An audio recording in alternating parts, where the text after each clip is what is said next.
As I suspected, Mr. Body's been killed. Doctor, what is your analysis? Well, Holmes, from what I could tell, the man was killed with a blunt instrument. Well, Watson, that all adds up. Now we know that Mr. Body was killed with a blunt instrument, of which there are many in this house. A candlestick, a lead pipe. We also know that the murderer needed a motive, of which all of the suspects had. I believe I have found the culprit. It is none other than Mr. Green. It was not. It could only have been you. Your motivation is simple. You've been running out of money after Mr. Black invested it with his account. The whole ordeal was ruined by the stock market crash of '29. This was a simple coincidence, but you took it personally, keeping a grudge. You continue to live your lavish lifestyle of fine foods and expense. You were willing to forgive Mr. Black when he compensated you with his will. But, as we all know, Mr. Black didn't care much for people or their financial problems. So when Mr. Body claimed the fortune for himself, you decided to kill him. You discussed the best course of action with Professor Plum, then you went into Body's room and bludgeoned him to death. You quickly fled and hid in your room until the body was discovered. That'd be a great idea if it actually happened. The conversation you thought I had with Professor Plum was about legal action I was going to take against Mr. Body. If I'd killed him, I wouldn't have been able to get the money back. Good point, good point. Well, the next most likely suspect, then, is none other than Colonel Mustard. Well, I never. It all has to do with your war record. What about it? It seems that Mr. Black did some snooping around and found that during the war, you were in a relationship with a German spy. Let me explain. I didn't know she was a spy. I fell in love with her. Your pleas make no difference. Your crime is still vile. Mr. Black had decided to keep it quiet over some recent conflicts with you had led him to threaten its secrecy.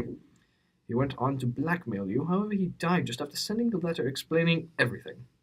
Then, he found out that Mr. Black had informed Body of all his secrets. You were now in danger. You acted on your military instincts and attacked, choosing the right moment to kill. You broke into the study, grabbing something off a shelf, perhaps a bookend. Then you brought it down over his head. You proceeded to head over to Mr. Watson and create a fake alibi. Holmes, the Colonel was with me the second you left. You couldn't possibly have killed him. Right, well, the real culprit is Mrs. White. Now, Mrs. White may look like your average English housemaid, but she is, in fact, a communist. Now, she left the Soviet Union in the late 1920s after the death of their leader, Vladimir Lenin, in order to avoid the harsh suppression of Stalin's regime. Now, you are all saying to yourselves, this is the most far-fetched plot yet. That may be true, but wait until you see the evidence. What evidence?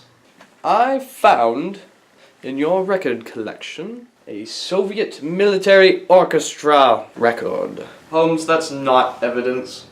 Good point, good point. All right, it was Miss Scarlet. She had a motive. Her and Body were in a relationship. That is, until he found his new fiancée. He left you. That's what he told you when you visited his room. He did not fall for your advances, so you decided if you couldn't have it, no one could. You took the candelabra that you carried and brought it down on his head. Yes, real original. You're right. That is a cliché. Fine. It was Professor Plum. Mrs. Peacock, perhaps? Well, if it wasn't the guests, and it wasn't us, who did do it? Wait, who did do it?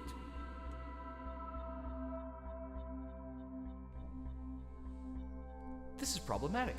I made the case so unsolvable that no one did it. How will it end then? What should I do?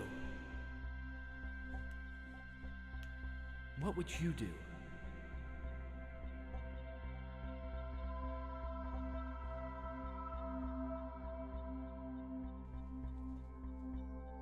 What would you do?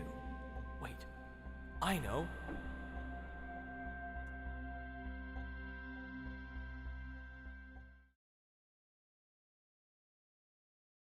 Who are you? It would appear that this case is a lot more complicated than we once believed. How'd you get in here? And who are you to tell us what to do? Excusez-moi. I am Hercule Poirot. Oh, Whippy. The French. No. You are mistaken.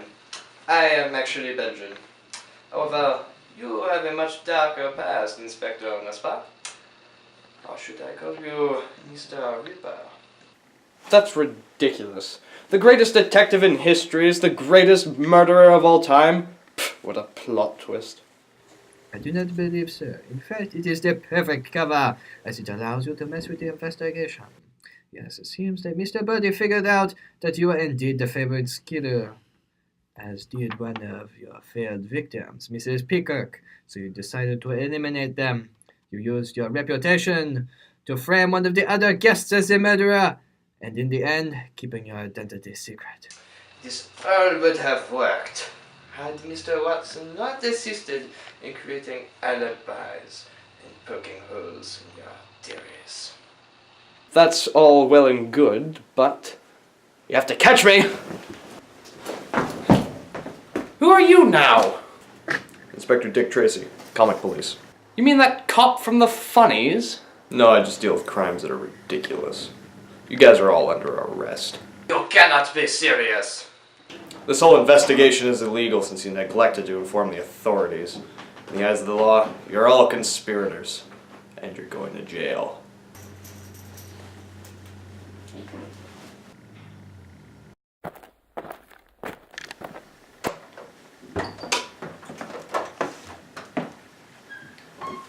Alright, joke's up.